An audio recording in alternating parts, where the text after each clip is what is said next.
I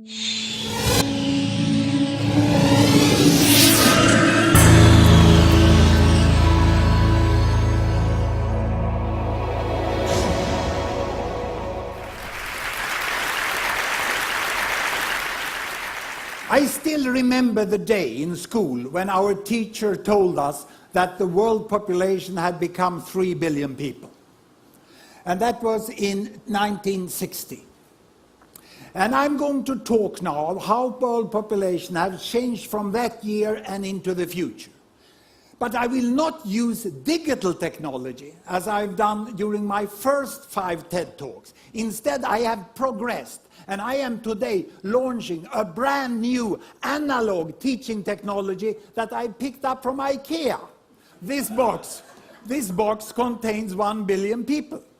And our teacher told us that the industrialized world, 1960, had 1 billion people. And the developing world, she said, they had 2 billion people. And they lived away then. There was a big gap between the 1 billion in the industrialized world and the 2 billion in the developing world. The industrialized world, people were healthy, educated, rich, and they had small families. And their aspiration was to buy a car. And in 1960, all Swedes were saving to try to buy a Volvo like this. This was the economic level at which Sweden was. But in contrast to this, the developing world, far away, the aspiration of the average family there was to have food for the day.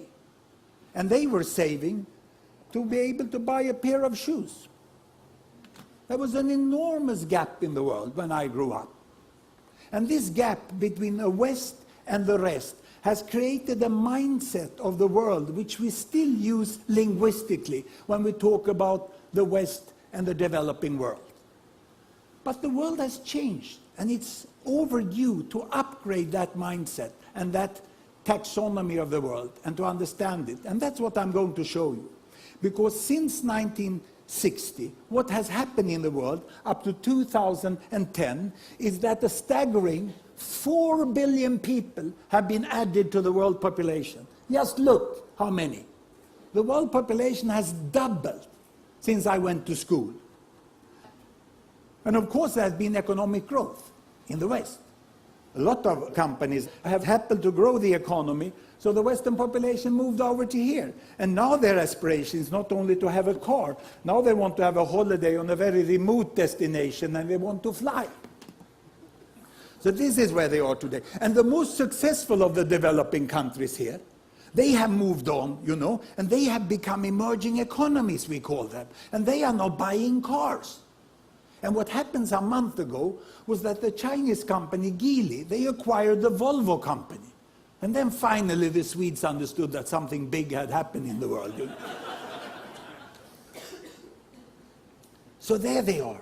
And the tragedy is that the 2 billion over here that is struggling for food and shoes, they are still almost as poor as they were 50 years ago.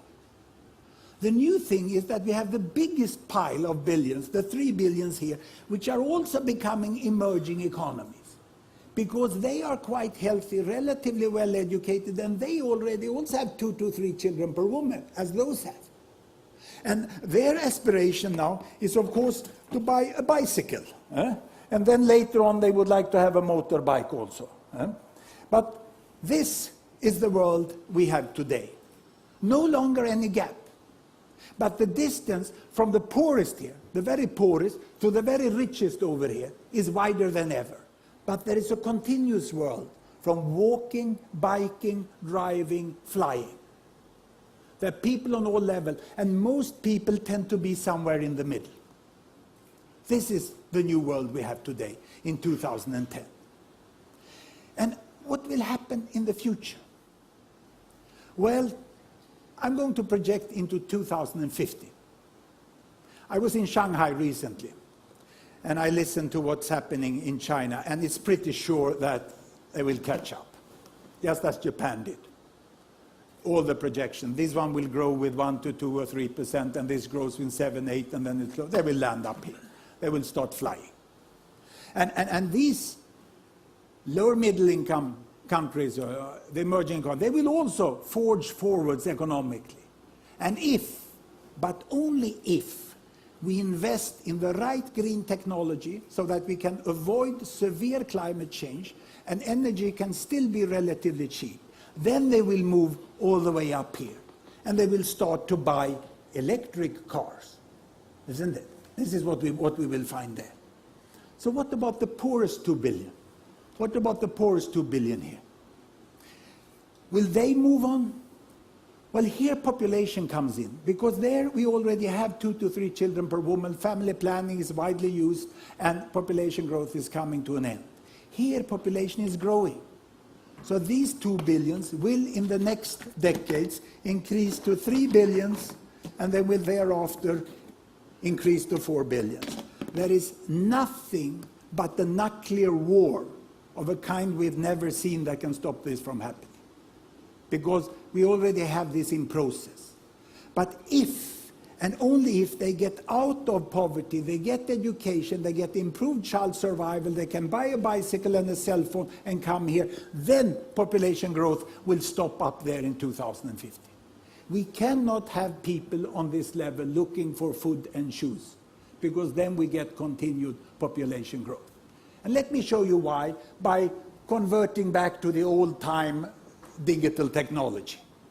Here I have on the screen my country bubbles. Every bubble is a country, the size is population, the colors show the continent, the yellow one there is the Americas, dark blue is Africa, brown is Europe, green is Middle East, and this light blue is South Asia, that's India, and this is China, size is population. Here I have children per woman, 2 children, 4 children, 6 children, 8 children, big families, small families. The year is 1960, and down here child survival. The percentage of children surviving childhood up to starting school, 60%, 70%, 80%, 90%, and almost 100%, as we have today in the wealthiest and healthiest countries.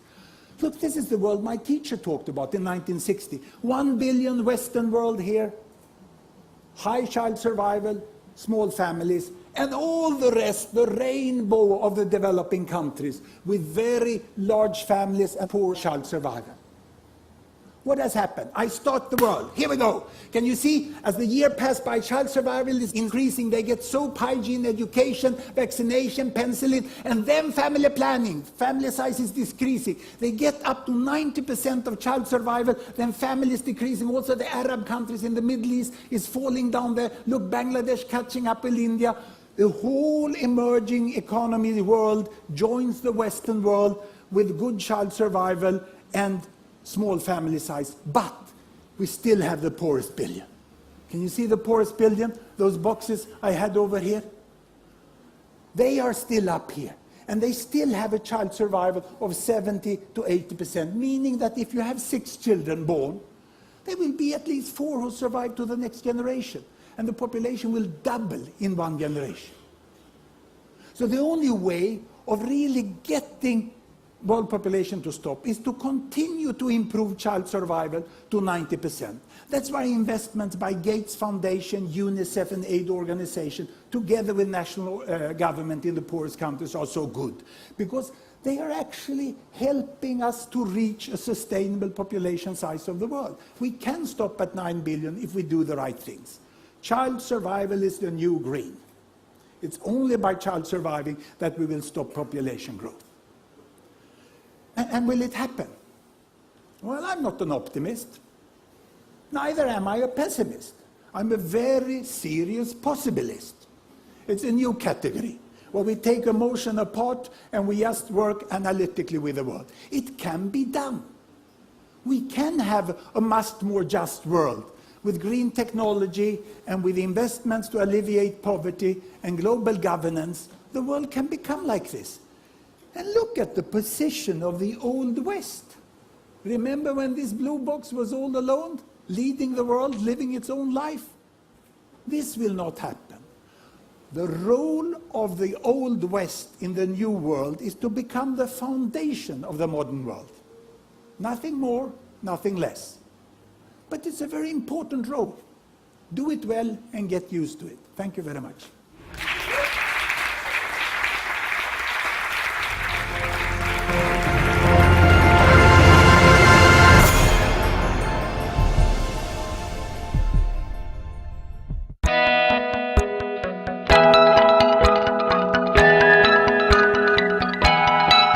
We are Intel, sponsors of tomorrow.